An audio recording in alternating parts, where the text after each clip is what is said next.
Hello Physical Fiends, it's Jordan here with another Worth a Purchase where I play a game for a short amount of time to see if I would buy it myself. Today I am taking a look at The Alchemist of Ars Magna, which is releasing digitally this week for the insane price of $80. What?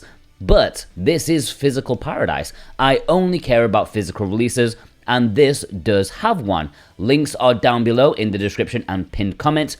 Thankfully, it is cheaper than the digital release, but it's not so simple, so stick around for later in the video where I explain the physical release. Firstly, what is this game all about? The Alchemist of Ars Magna is a genre mix. It's a JRPG with a visual novel, but the big thing, the thing that this game is known for, is that this was an extra naughty game. A game with scenes that one may describe with a big old capital H. And yeah, of course, those are not in the Nintendo Switch version. The Switch is fairly liberal compared to other consoles, what with Funbox Media's physical releases with exclusive nudity. However, there is no way Nintendo would allow how far these scenes go. So, if you were hoping for that, you are definitely better off with the PC version. But how does the game hold up without those special images?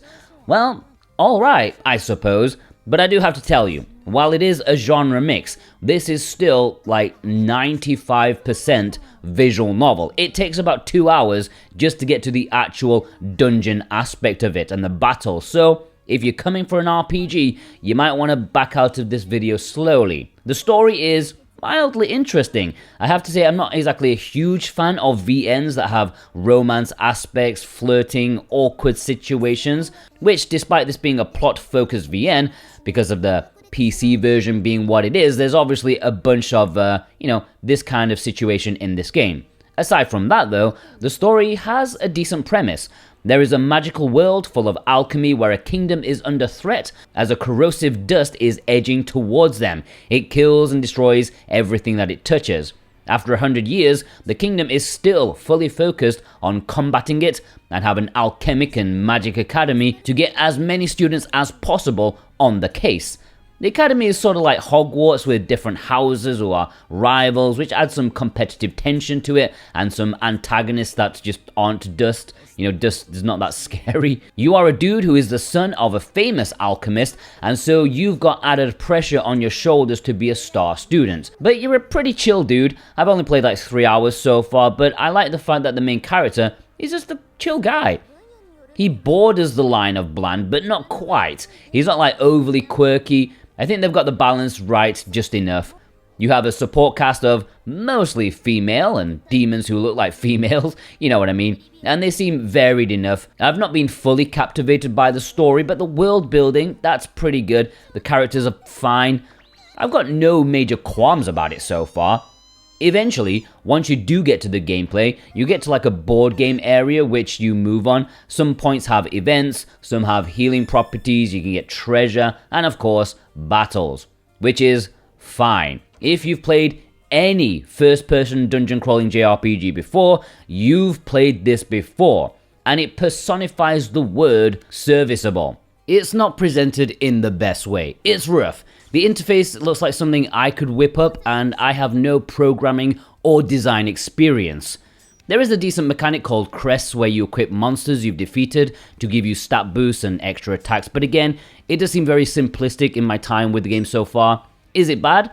Not at all, but it's incredibly hard to, get excited about it. In terms of the physical release, this is only going to be available physically in Japan, but very nicely, it does have English. There is a standard edition as well as a collector's edition, and this includes a soundtrack CD, acrylic stand, and digital art book. Like most of Kosen's physical releases, the collector's edition is a bit more expensive than I think it should be, but that's just my opinion.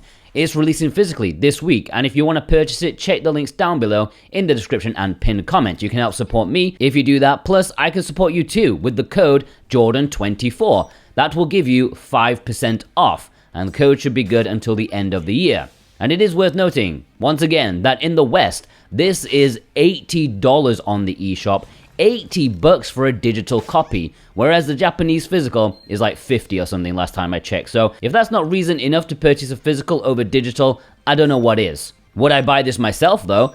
Definitely not at full price digitally, absolutely no way. As for the physical, I don't think I would. I mean, it's fine for what it does. The story is fairly interesting, but I'm not completely gripped by it. The gameplay is serviceable, but not enthralling. It's just fine.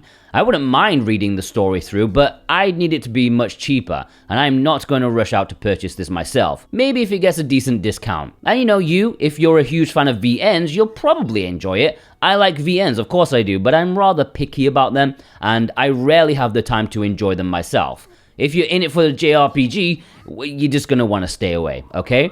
How about you? Will you be buying this? Let me know in the comments below. If you do want it, consider using the purchase links down below to help support me, and I greatly appreciate that, and I hope you all have a fantastic day. Take care.